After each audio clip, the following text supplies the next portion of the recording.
নবী করিম সাল্লাল্লাহু আলাইহি সাল্লামের একটা ইউনিভার্সিটি ছিল, সেটার নাম ছিল আল হেরা ইউনিভার্সিটি, বলতে পারেন আপনি।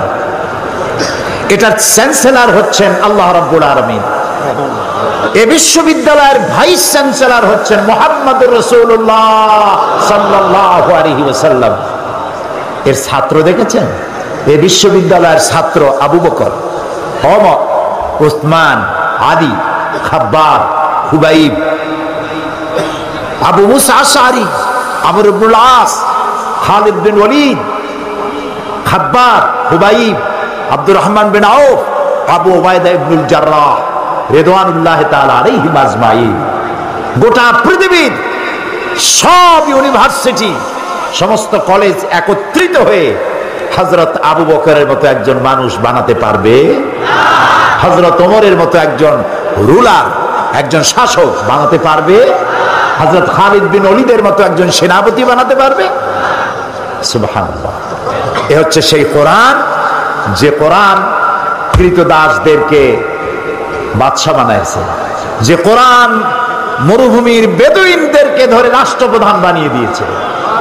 এ হচ্ছে সেই কোরআন, যে কোরআন সাদা এবং কালোর আকাশচুম্বী ব্যবধান দূর করে সাদা কালো মানুষকে এক প্ল্যাটফর্মে দাঁড় করে দিয়েছে। এ হচ্ছে সেই কোরআন। সেই কোরআনের বিশদ আলোচনা আমি তো করতে পারবো না। আমি যেখান থেকে আলোচনা শুরু করেছিলাম নিশ্চয়ই আপনাদের মনে আছে। কোন সূরা বলেন তো? কত নম্বর আয়াত? আলহামদুলিল্লাহ, আল্লাহ তাআলা আমাদের জেহেন শক্তি যেন আরো বাড়ায় দেন, বলি আমিন।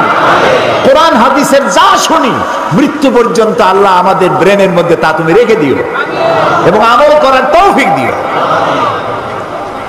ওয়ামা তৌফিকি ইল্লা বিল্লাহ সুবহানাকা লা ইলমা লানা ইল্লা মা আল্লামতানা।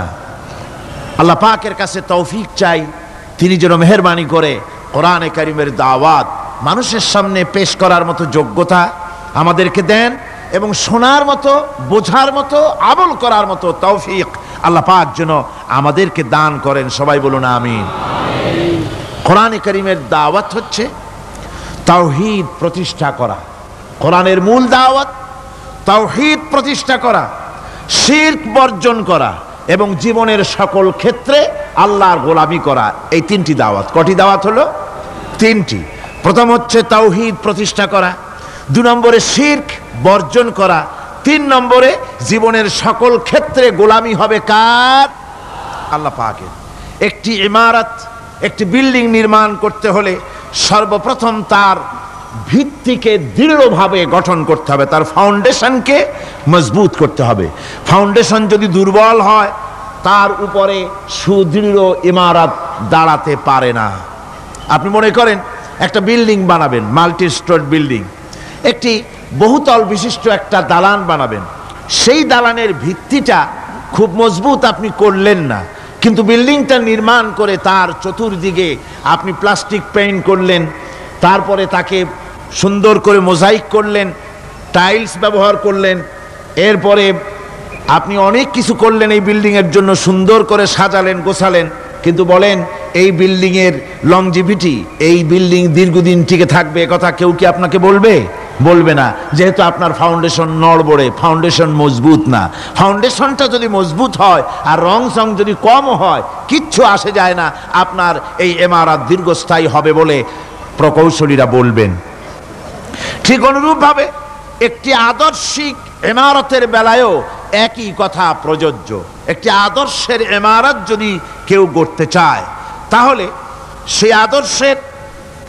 সে আদর্শ যতই চিত্তাকর্ষক হোক, আকর্ষণীয় হোক, কল্যাণধর্মী হোক, যতক্ষণ পর্যন্ত তার বুনিয়াদ দৃঢ় না হবে, বুনিয়াদ মজবুত না হবে, ততক্ষণ পর্যন্ত সেই আদর্শ দুনিয়ার বুকে টিকে থাকতে পারে না। ইসলাম আল্লাহ প্রদত্ত একটি আদর্শ। ইসলাম কার দেওয়া আদর্শ? আল্লাহ পাকের দেওয়া একটি জীবন ব্যবস্থা। এই জীবন ব্যবস্থার বুনিয়াদ হচ্ছে তাওহীদ, ফাউন্ডেশন হচ্ছে তাওহীদ, ভিত্তি হচ্ছে তাওহীদ। এই তাওহীদ যদি মজবুত হয়, আপনি মজবুত হবেন, সমাজ মজবুত হবে, রাষ্ট্র মজবুত হবে, ঈমান মজবুত হবে, দুনিয়ায় টিকে থাকবেন, শান্তি পাবেন, আখিরাতে জাহান্নাম থেকে মুক্তি পাওয়া যাবে। সুতরাং ইসলাম রূপ ইমারতটি কোথাও নির্মাণ করতে চাইলে সর্বপ্রথম বুনিয়াদ দৃঢ় করতে হবে কিসের বলুন? তাওহীদের।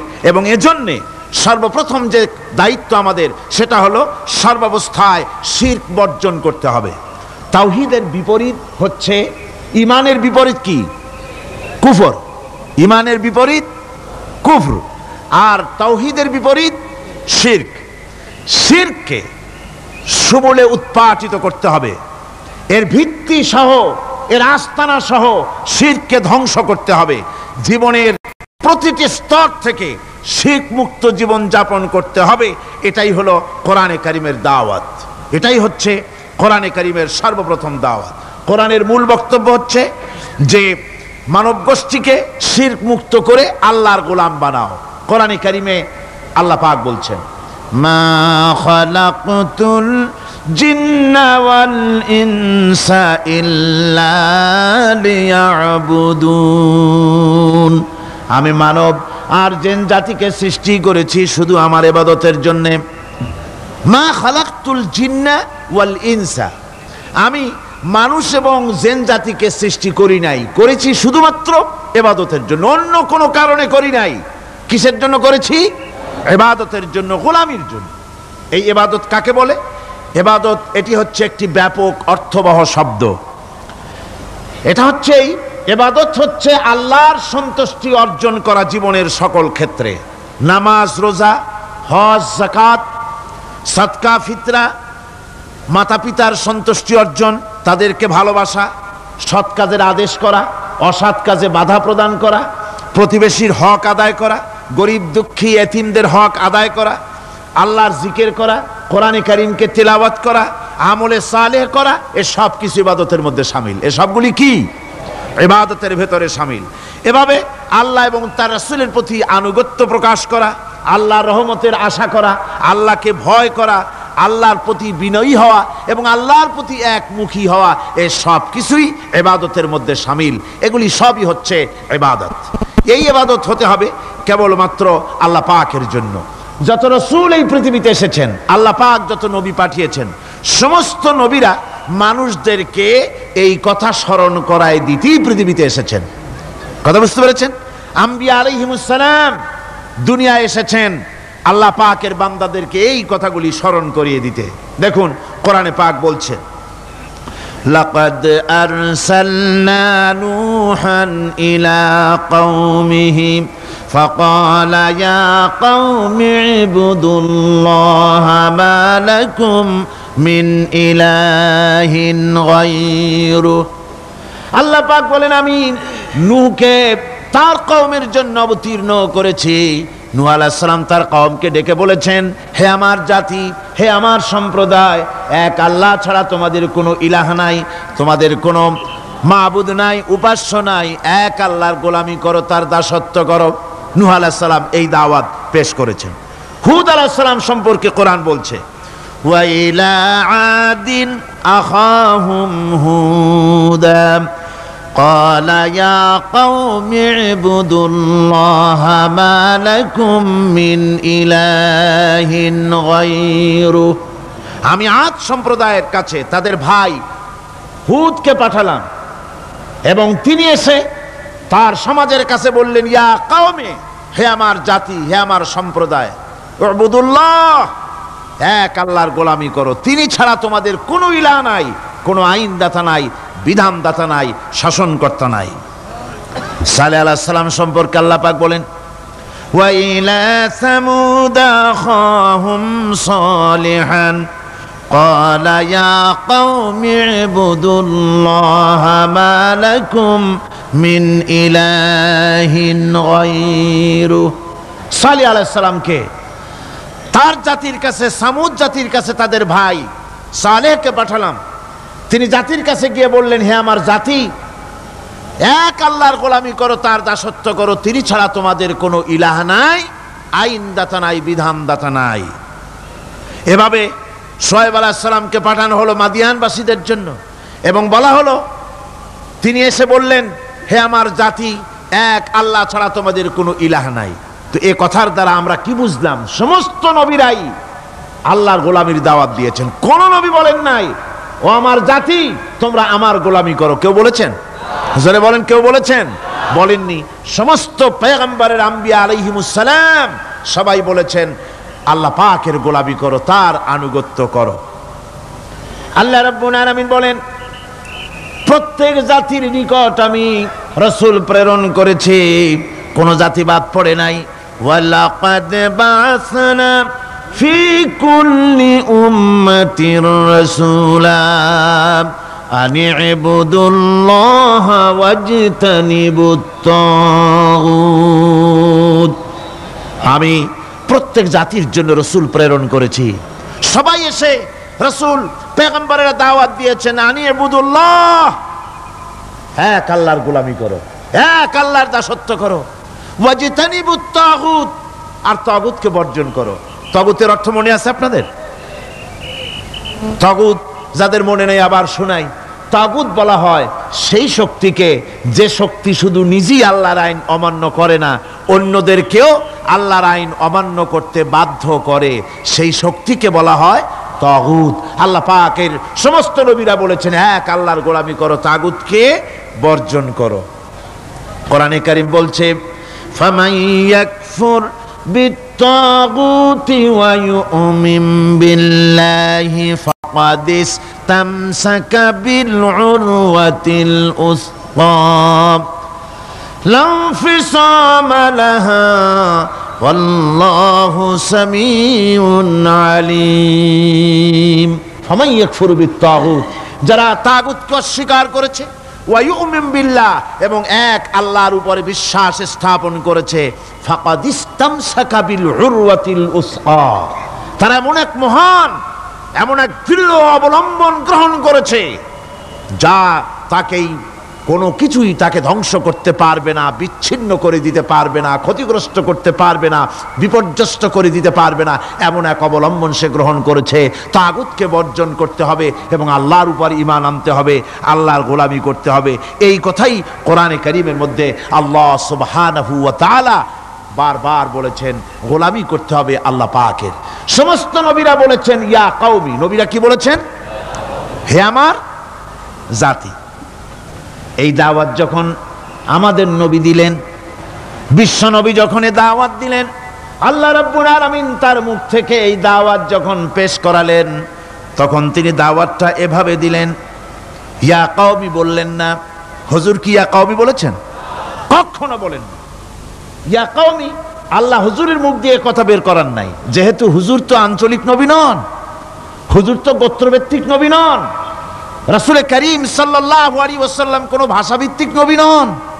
রাসূল কি নবী? চিল্লায় কোন না। আল্লাহ পাক কোরআনে কারীমের মধ্যে বলেছেন কুল ইয়া আইয়ুহান নাসু ইন্নী রাসূলুল্লাহি ইলাইকুম জামিআ। হে নবী আপনি বলুন, ও মানব সকল, ও পৃথিবীর মানব সকল, আমি আল্লাহর পক্ষ থেকে তোমাদের সকলের জন্য আমি নবী হয়ে এসেছি। সকলের জন্য আমি রাসূল। যেহেতু বিশ্ব নবী, সেহেতু তার মুখ থেকে আল্লাহ পাক ইয়া কওমি বের করেন নাই, ও আমার জাতি, তা না। আল্লাহ পাক তার মুখ থেকে ইবাদতের দাওয়াতটা এভাবে তিনি পেশ করালেন, ইয়া আইয়ুহান নাসু উবুদু রাব্বাকুমুল্লাযী খালাকাকুম ওয়াল্লাযীনা মিন ক্বাবলিকুম লাআল্লাকুম তাত্তাকুন। হে মানব সকল, হুজুরের মুখ থেকে আল্লাহ বের করছেন কি? হে মানব সকল, আইয়ুহান নাস, বিশ্বের সর্বকালের সকল যুগের মানুষকে ডাকা হচ্ছে, পৃথিবীর মানব মণ্ডলীকে ডেকে বলা হচ্ছে আইয়ুহান নাস, হে মানব সকল, উবুদু রাব্বাকুমুল্লাযী খালাকাকুম, ইবাদত করো, গোলামি করো, দাসত্ব করো সেই রবের যে রব তোমাদেরকে সৃষ্টি করেছেন এবং তোমাদের পূর্বপুরুষদেরও যিনি সৃষ্টি করেছেন, তার ইবাদত করো, তার গোলামি করো। আমার বন্ধুগণ, এই কথাই আল্লাহ রাব্বুল আলামিন কোরআনে কারীমের বহু জায়গায় ইবাদতের কথা আমাদের শোনায়েছেন।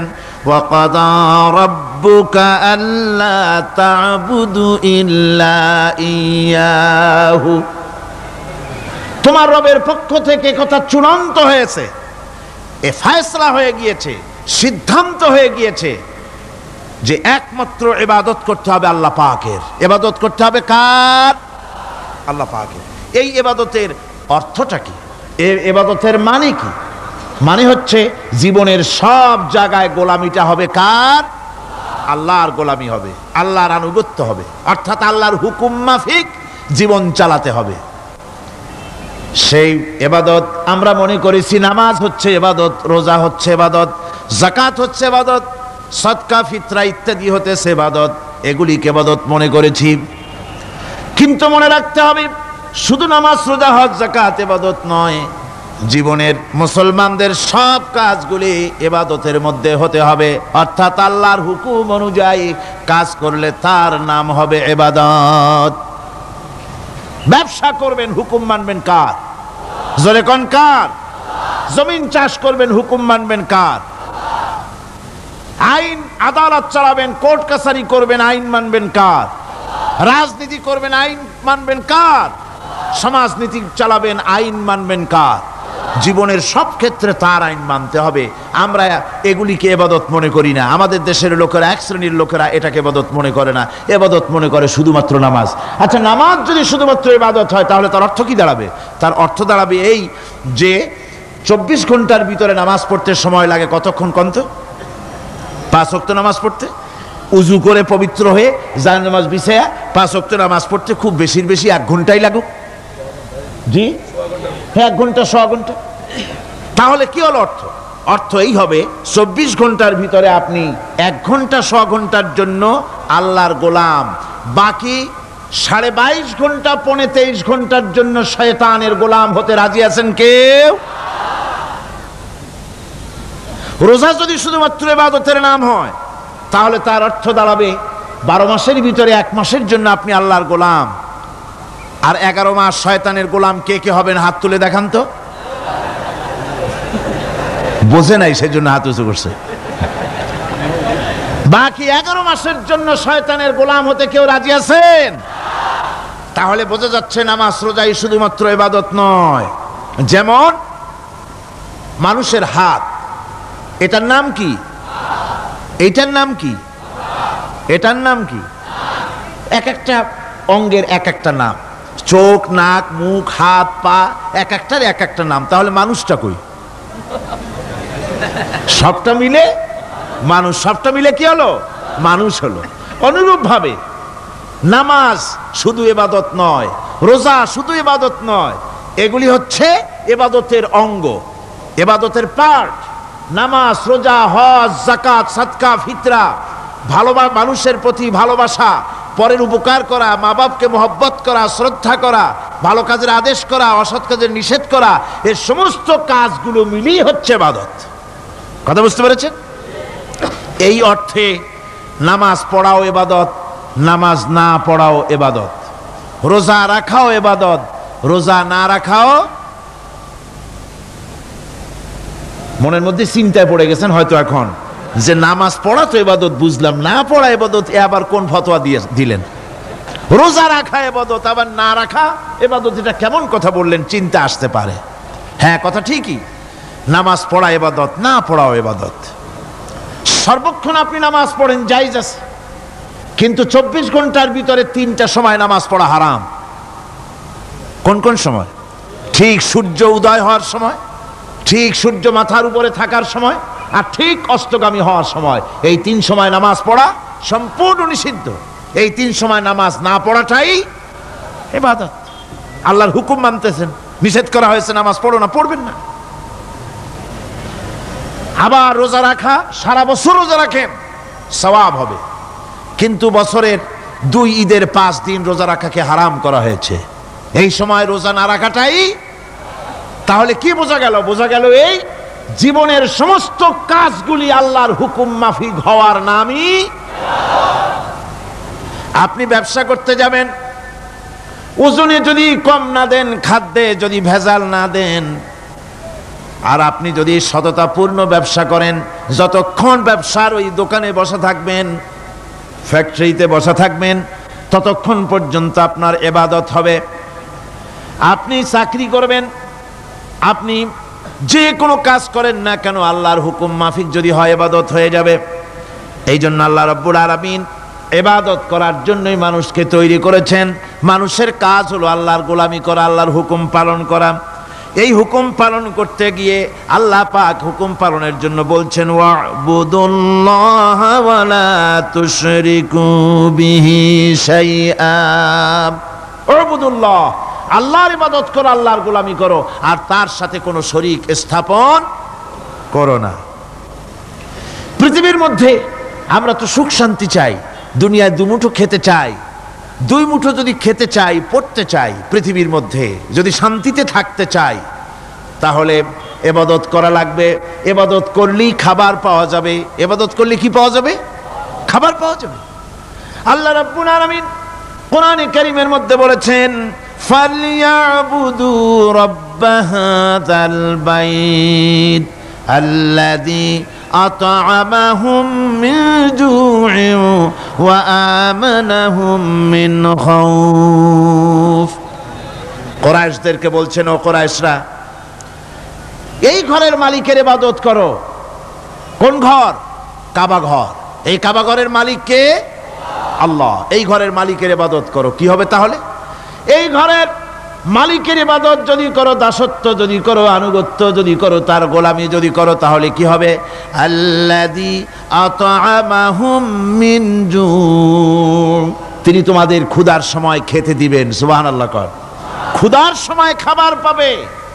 ওয়া আমানাহুম মিন খাউফ, আর যখন বিপদ আসবে, মুসিবত আসবে, সন্ত্রাস সৃষ্টি হবে, বিপদ মুসিবত আসবে, ভীতি আসবে, ভীতির সময় আমন আমান নিরাপত্তা পয়দা করে দিবেন আল্লাহ সুবহানাহু ওয়া তাআলা এই ইবাদতের মাধ্যমে। সুতরাং আমার ইবাদত করো।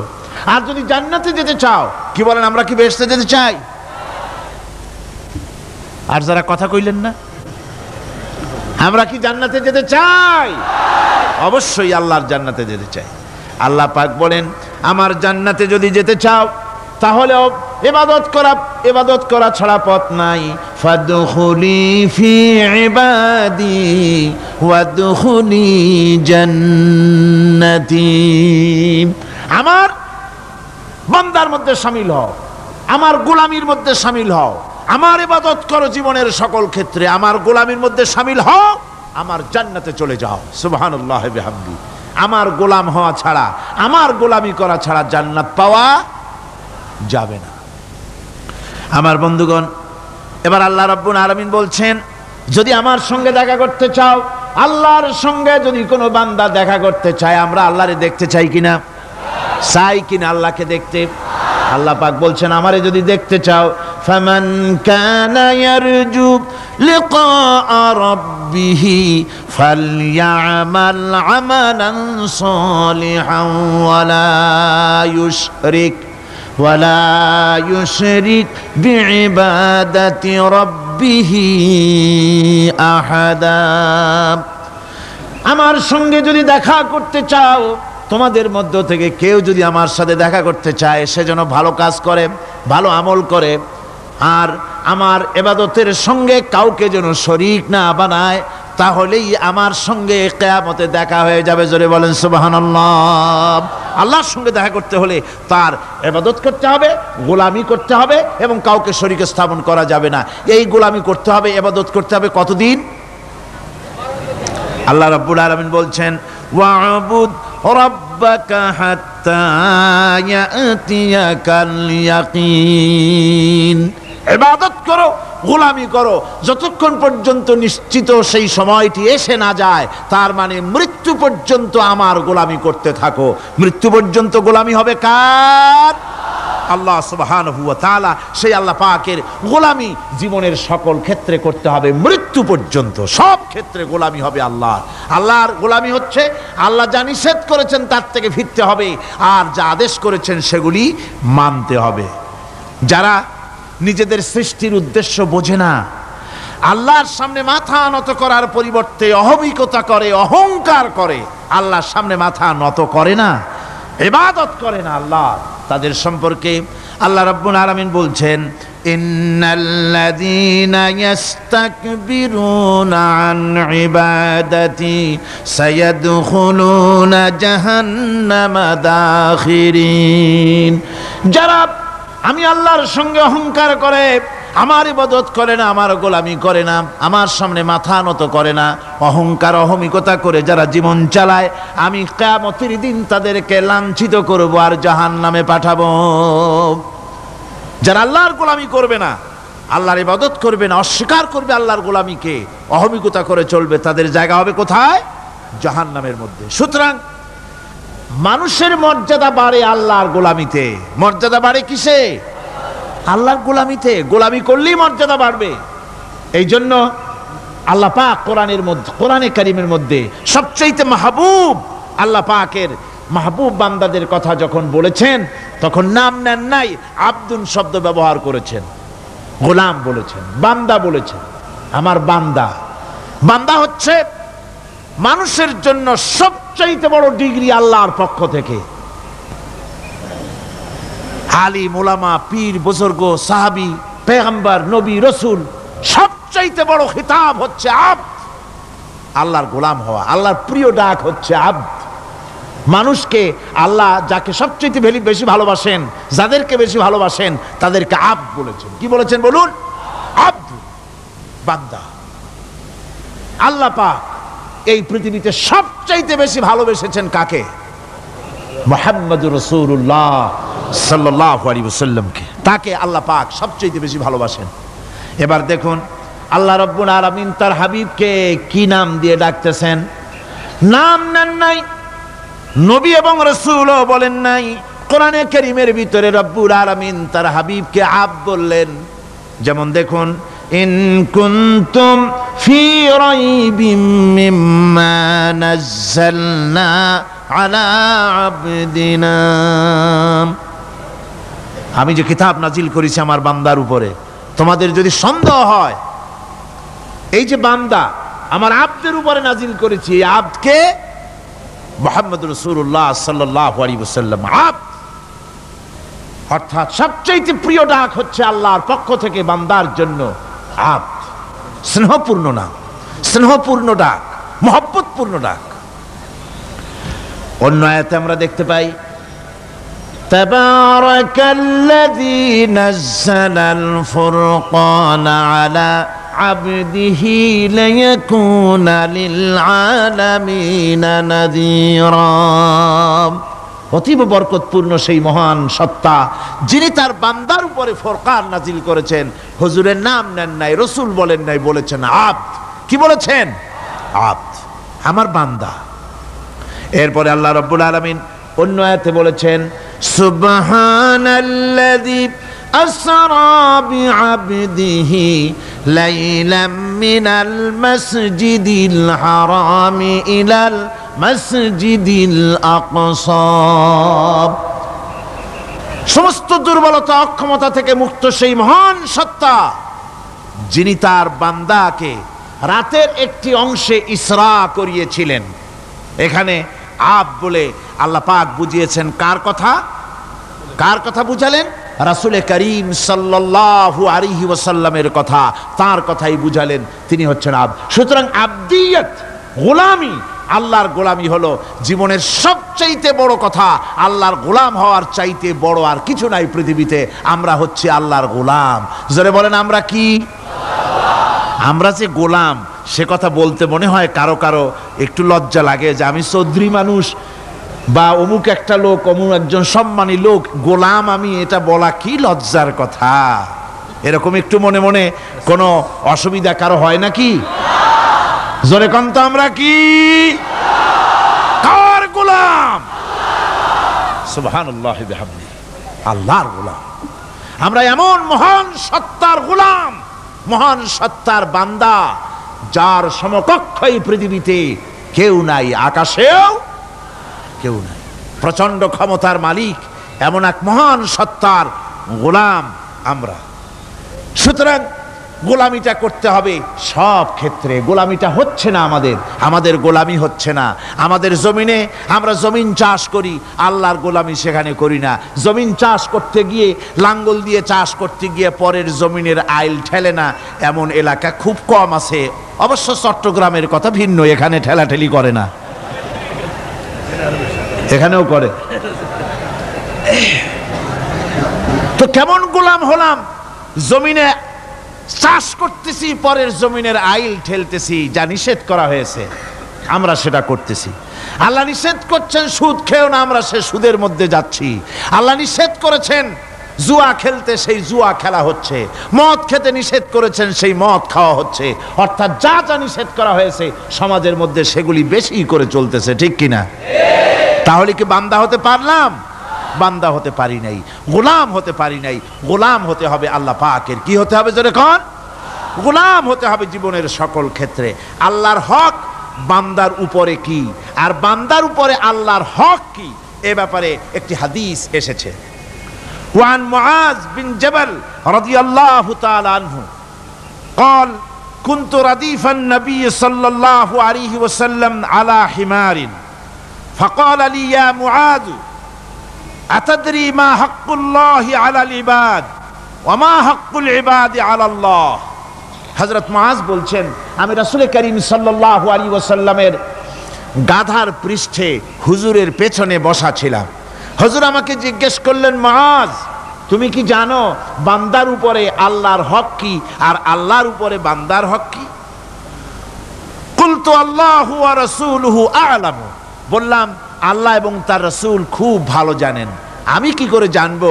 আল্লাহ এবং তার রাসূল খুব ভালো জানেন। ক্বালা হাক্কুল্লাহি আলাল ইবাদি আন ইয়াবুদুহু ওয়া লা ইউশরিকু বিহি শাইআ। বান্দার হক হচ্ছে আল্লাহর উপরে এই যে বান্দা গোলামি করবে আল্লাহর, ইবাদত করবে আল্লাহর, আর আল্লাহর সাথে কাউকে শরীক স্থাপন করবে না। এটা হচ্ছে আল্লাহর উপরে কার হক? বান্দার হক। আর আল্লাহর হক হচ্ছে বান্দার উপর কি? ওয়া হাক্কুল ইবাদি আলাল্লাহ আল্লা ইউআযযিবা মান লা ইউশরিকু বিহি শাইআ। বান্দার উপরে আল্লাহর হক হচ্ছে যে বান্দা আল্লাহর গোলামি করবে আর শরীক স্থাপন করবে না আল্লাহর সাথে, আল্লাহ তাকে শাস্তি দিবেন না। সুবহানাল্লাহ ওয়া বিহামদিহি। আল্লাহ তাকে আযাব দিবেন না, আল্লাহ তাকে শাস্তি দিবেন না। সুতরাং তাওহীদের আকীদা মজবুত হতে হবে। আখিরাতের কামিয়াবি এর উপরে নির্ভরশীল। আমরা যদি আখিরাতে কামিয়াবি চাই, কি বলেন, আখিরাতে কি আমরা জীবনের সফলতা চাই? জোরে বলেন, সফলতা চাই? আখিরাতের কামিয়াবি যদি চাই, জাহান্নাম থেকে যদি বাঁচতে চাই, বেহেশতে যদি যেতে চাই, তাহলে আকীদাকে মজবুত করতে হবে। আল্লাহর সাথে কাউকে শরীক স্থাপন করা যাবে না। এবং আল্লাহ সৃষ্টিকর্তা, কোরআনে পাকের শিক্ষা অনুযায়ী আল্লাহরে বিশ্বাস করি, এতটুকুন কথা বললেই তাওহীদের হক আদায় হয় না। তাওহীদের হক হচ্ছে আল্লাহ পাককে সৃষ্টিকর্তা, পালনকর্তা, বিধানদাতা, রিজেকদাতা, কল্যাণদাতা সব কিছু হিসাবে মানতে হবে। কাকে? আল্লাহ পাককে। জোরে সরে বলুন, কাকে মানতে হবে? সমস্ত ক্ষমতা হচ্ছে আল্লাহ। সমস্ত ক্ষমতা কার? আল্লাহর নাম নিতে শরম করে নাকি? তাহলে জোরে সরে কোন সমস্ত ক্ষমতা কার? আল্লাহ রাব্বুল আলামিনের এত বড় ক্ষমতা, সাগরকে নগর বানাতে পারেন, নগরকে সাগর বানিয়ে দিতে পারেন, এতিমকে রাষ্ট্রের মালিক বানায় দিতে পারেন, ধনীকে গরিব বানায় দিতে পারেন, গরিবকে ধনী বানায় দিতে পারেন, মৃত্যুকে জিন্দা করতে পারেন, জিন্দাকে মৃত্যু করে দিতে পারেন, পথের লোককে ধরে প্রেসিডেন্ট বানায় দিয়া ফুলের মালা দিয়া গলা থেকে পা পর্যন্ত ভরে দিতে পারেন। আবার আল্লাহ যদি নারাজ হয়ে যান, প্রেসিডেন্টের ফুলের মালার পরিবর্তে জুতার মালা গলায় দিয়া জেলখানার মধ্যে ঢুকাইয়া দিতে পারেন। তাহলে ক্ষমতাটা কার? বিশ্বাস করেন? সমস্ত ক্ষমতার মালিক আল্লাহ। আকীদা মজবুত হতে হবে। আমার মুসলমান ভাইরা, আকীদায় গড়বড় যদি হয়ে যায়, তাওহীদ বুঝতে যদি ভুল করেন, জীবন বরবাদ হয়ে যাবে। আর কিছু যদি না পারেন, অন্তত ঈমান ও আকীদাকে মজবুত করে যদি আল্লাহর দরবারে উঠতে পারেন, ফাকাদ ফাজা ফাওজান আযীমা। বিরাট কামিয়াবি আসবে কিয়ামতে যদি আকীদাটাকে মজবুত করে নেওয়া ওঠা যায় আল্লাহর দরবারে। সেজন্য আমি কোরআন আমাদেরকে কি শিখালো সেই কথাই বলছি। আল্লামাল কোরআন, কোরআন কি শিখায়ছে? তাবিজ শিখায় নাই। কোরআন আমাদেরকে শুধুমাত্র মাথা ঝুলে ঝুলে তেলাওয়াত এটা শিখায় নাই। কোরআন তেলাওয়াত করতে হবে, বুঝতে হবে, আমল করতে হবে। কোরআন শিখাচ্ছে। কে শিখাচ্ছে? কোরআন। তার মানে কে? আল্লাহ। কে শিখাচ্ছেন? আল্লাহ সুবহানাহু ওয়া তাআলা শিখাচ্ছেন। বান্দা শোনো ভালো করে। ওয়াইয়ামসাসকাল্লাহু বিদুররিন ফালা কাশিফা লাহু ইল্লা হুয়া। আল্লাহ যদি তোমার কোনো ক্ষতি সাধন করতে চান তাহলে সেই ক্ষতি থেকে তোমাকে কেউ রক্ষা করতে পারবে না। এটা হবে ঈমান। এটা কি? এই ঈমান যদি মনের মধ্যে আসে আপনি বিরাট শক্তিশালী বিপ্লবী শক্তিতে পরিণত হয়ে যাবেন। আপনার যদি ঈমান থাকে যে দুনিয়ার কোন গুলির উপরে, কোন বুলেটের উপরে যদি আমার নাম লেখা থাকে, সারা পৃথিবী ওই গুলিবিদ্ধ হওয়া থেকে আমাকে বাঁচাইতে পারবে না। আর কোন গুলির উপরে, কোন বুলেটের উপরে যদি আমার নাম লেখা না থাকে তাহলে গোটা বিশ্ব একযোগে প্রচেষ্টা করেও আমাকে গুলিবিদ্ধ করতে, এটার নাম কি? ঈমান। তাই আল্লাহ বলছেন যে আমি যদি কারো ক্ষতি করি তাহলে এই ক্ষতি থেকে তাহলে তাকে কেউ বাঁচাইতে। ওয়াইয়ামসাসকা বিখাইরিন ফাহুয়া আলা কুল্লি শাইইন কাদির। আর আল্লাহ রাব্বুল আলামিন যদি কারো কল্যাণ করতে চান তাহলে তার কল্যাণকে কেউ ফিরায় দিতে পারে না। কল্যাণ থেকে কেউ তাকে কল্যাণ থেকে মাহরুম করে দিতে পারে না। তার মানে হলো আল্লাহ যদি কাউকে চুল ধরে, মাথা ধরে, কল্লা ধরে উপরের দিকে টানে আর দুনিয়া যদি তার পাও ধরে নিচের দিকে টানে তাহলে দুনিয়া পারবে? পারবে? আল্লাহ কল্যাণ করতে চাইলে কেউ ঠেকাইতে পারবে না, আর আল্লাহ অকল্যাণ করতে চাইলেও তার থেকেও কেউ বাঁচতে। ওয়া হুয়াল কাহিরু ফাওকা ইবাদিহি ওয়া হুয়াল হাকীমুল খাবীর। তিনি তার বান্দাদের উপরে একচ্ছত্র আধিপত্য রাখেন, একচ্ছত্র ক্ষমতার অধিকারী তার বান্দার উপরে, সমস্ত জিনিসের উপরে তিনি ক্ষমতা রাখেন। তিনি মহান বিজ্ঞানময়। এই তাওহীদ খুঁজে নিতে হবে। তাওহীদ অর্থাৎ আল্লাহ পাককে সমস্ত ক্ষমতার মালিক মনে করতে হবে। দেখুন আমাদের জাতির পিতা কে? আমাদের জাতির পিতা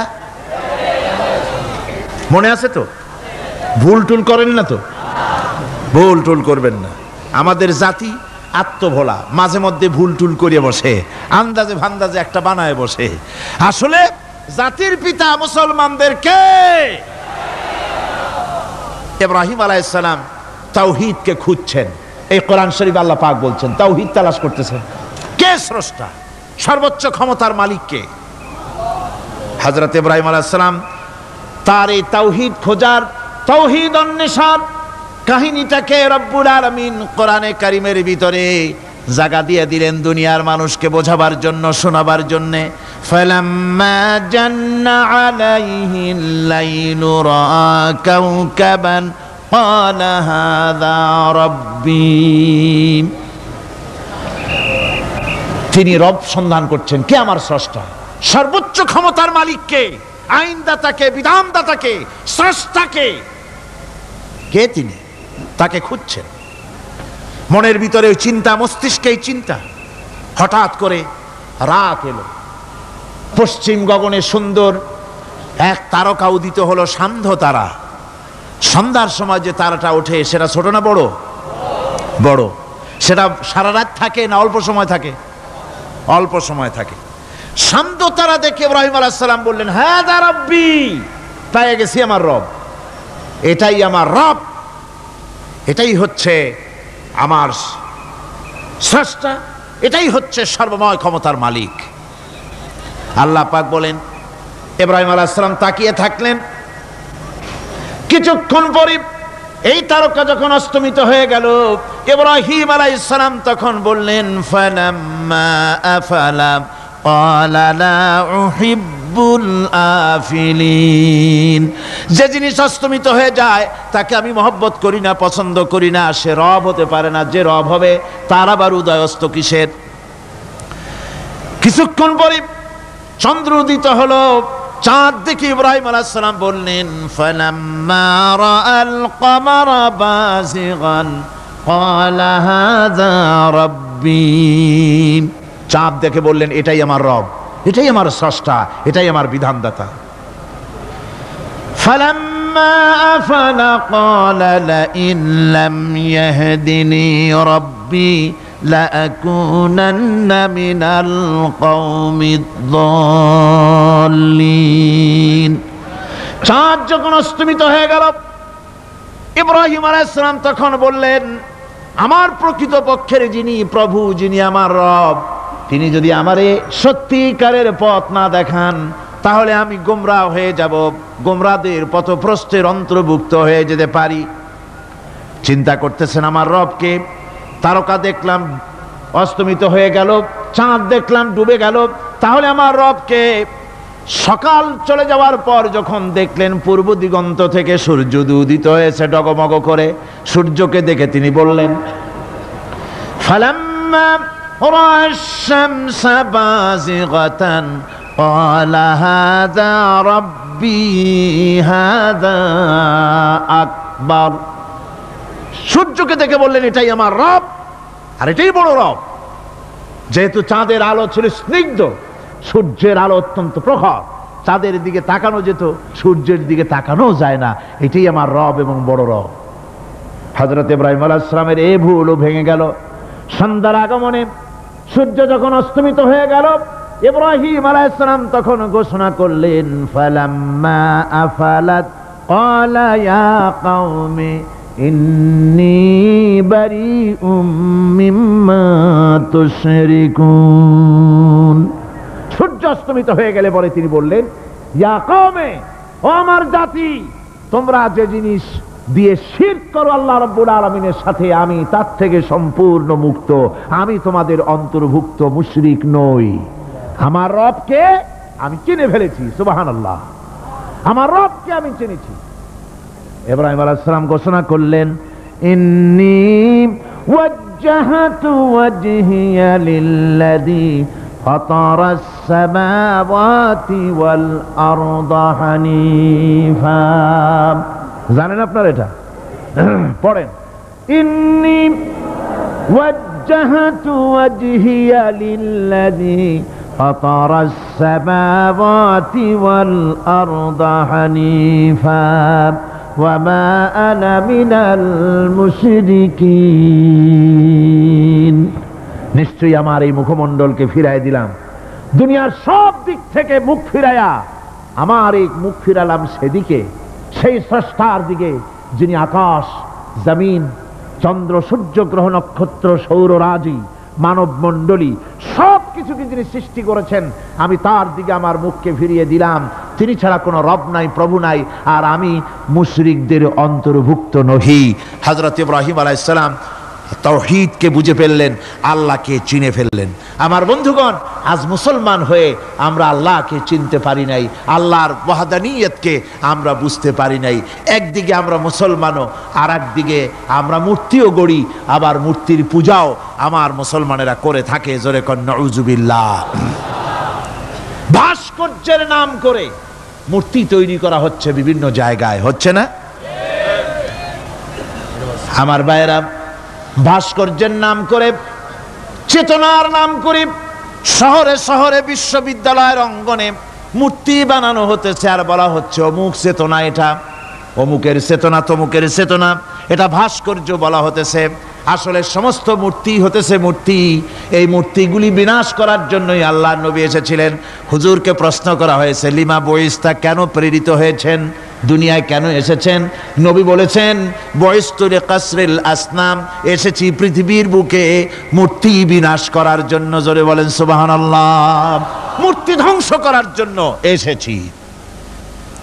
আল্লামা ইকবাল, বিশ্বকবি, কবি সম্রাট আল্লামা ইকবাল বলছেন, বুত সেকন উঠে গয়ে बाकी जो रहे बुतगर हैं, बुत शकन उठ गए बाकी जो रहे बुतगर हैं, था इब्राहिम पिदर और पिसर आजर है।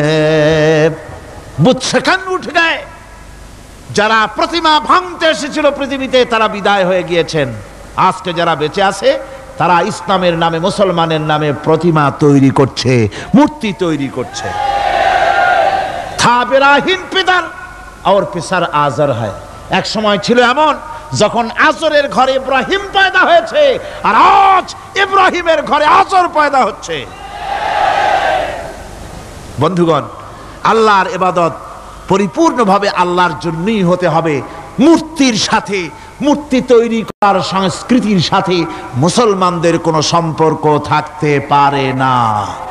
জোরে বলেন, পারে? পারে না।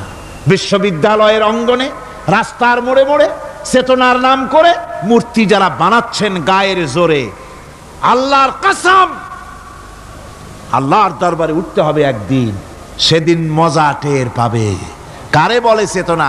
মূল চেতনা তো সেদিন জাগ্রত হবে। আজকে তো আসল চেতনা আসে নাই, চেতনা হবে সেই দিন। চেতনা কারে কয়? চেতনা কত প্রকার এবং উহা কি কি উদাহরণ সহরে বুঝাইয়া দেওয়া হবে। আমার ভাইরা, মাথা জায়গায় যেয়ে দেখবেন কি, শুধু মাথাই দেখবেন, আপনারও একটা মাথা দেখবেনও মাথা। আল্লাহ পাক তো গোটা ময়দান ভরে দিয়েছেন, আলহামদুলিল্লাহ। আমি প্রথম দিন বলেছিলাম কোরআনের মাহফিলের চাইতে শ্রেষ্ঠ মাহফিল আল্লাহর আকাশের নিচে জমিনের উপরে আর নাই। হাদিস শরীফের ভিতরে এসেছে, এই মাহফিলে যখন আপনি আসতেছিলেন হাজার হাজার ফেরেশতা আপনার পেছনে পেছনে এসেছে, আপনার আমল নামায় নেকি লিখেছে। রাসূলুল্লাহ বলছেন, বান্দারা যখন কোরআন শোনার জন্য, আল্লাহর জিকিরের জন্য, কোরআনের জন্য যখন বসে যায়, আল্লাহর রহমতের ফেরেশতারা মাহফিলের চতুর্দিকে তারা ঘিরে দাঁড়িয়ে যায় আকাশ পর্যন্ত। এই মাহফিল ঘেরাও হয়ে আছে ফেরেশতা দিয়া। কি দিয়া? কার কথা? আল্লাহ রাসূলের কথা। ফেরেশতা দিয়ে গোটা মাহফিল ঘেরাও হয়ে আছে, আকাশ পর্যন্ত তারা দাঁড়িয়ে আছে। ফেরেশতারা বলতে থাকে, রব্বুল আলামিন, তোমার বান্দারা যতক্ষণ রাস্তায় ছিল ততক্ষণ নেকি লিখেছি, এখন মাহফিলে বসে গেছে, এখন কি করি? আল্লাহ পাক বলেন, আমার ফেরেশতারা, আমার বান্দারা যতক্ষণ মাহফিলে বসে থাকবে ওদের প্রত্যেক শ্বাস এবং প্রশ্বাসের বিনিময় 10-10 করে নেকি লিখতে থাকো। প্রত্যেকটি শ্বাস প্রশ্বাসের বিনিময় নেকি লেখা হচ্ছে। সুবহানাল্লাহ। আপনারা পাড়ায় জান্নাতে বসে আছেন, মাজালিসুল ইলম হিয়া রাউদাতুম মিন রিয়াদিল জান্নাহ, এটা জান্নাতের টুকরায় আপনারা বসে আছেন। জোরে কোন সুবহানাল্লাহ। কারো বাপের কথা বলা হচ্ছে না, কার্ল মার্কসের কথা নয়, লেনিনের কথা নয়, পৃথিবীর কোন মানুষের কথা নয়, কথা হচ্ছে আমার আল্লাহর কথা। কার কথা? আর হচ্ছে তার হাবিব বিশ্বনবী জনাবি মুহাম্মদ রাসূলুল্লাহ সাল্লাল্লাহু আলাইহি ওয়াসাল্লামের কথা।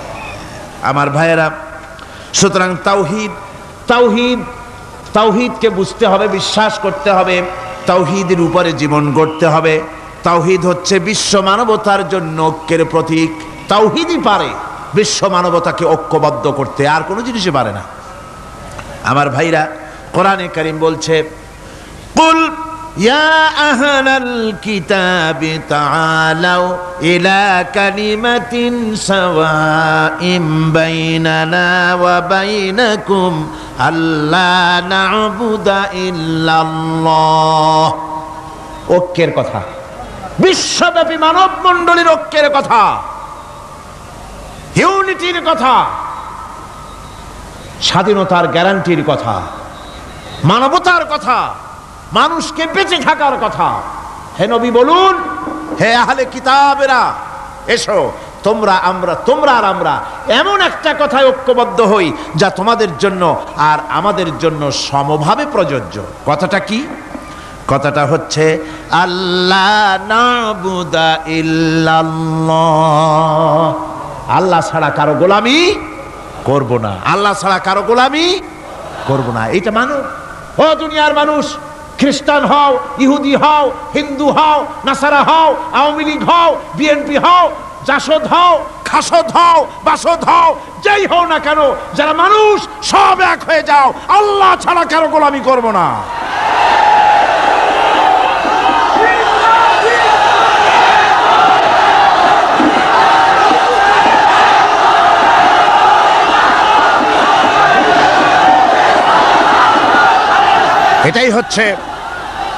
এটাই হচ্ছে আল্লাহ পাকের পক্ষ থেকে গোটা বিশ্ব মানবতার ঐক্যের বাণী, বিশ্ব মানবতার ঐক্যের কথা। আল্লাহ না'বুদা ইল্লাল্লাহ, আল্লাহ ছাড়া কারো গোলামি করব না। এ কথা মানতে কারো অসুবিধা আছে? তিনি স্রষ্টা সুবহানাহু ওয়া তাআলা। তিনি বলছেন, পৃথিবীর মানুষেরা তোমাদের সৃষ্টি করেছি আমি, সুতরাং ঘোষণা করো আল্লাহ ছাড়া কারো গোলামি করব না, সকলের জন্য।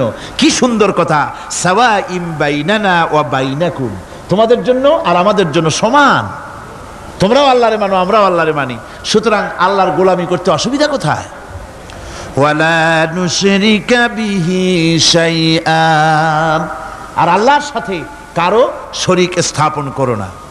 ولا يتخذ بعضنا بعضا أربابا من دون الله, আর আল্লাহ ছাড়া কাউকে রব বলে মেনে নেব না, সুপার পাওয়ার বলে মেনে নেব না, আইনদাতা বিধানদাতা হিসেবে মেনে নেব না।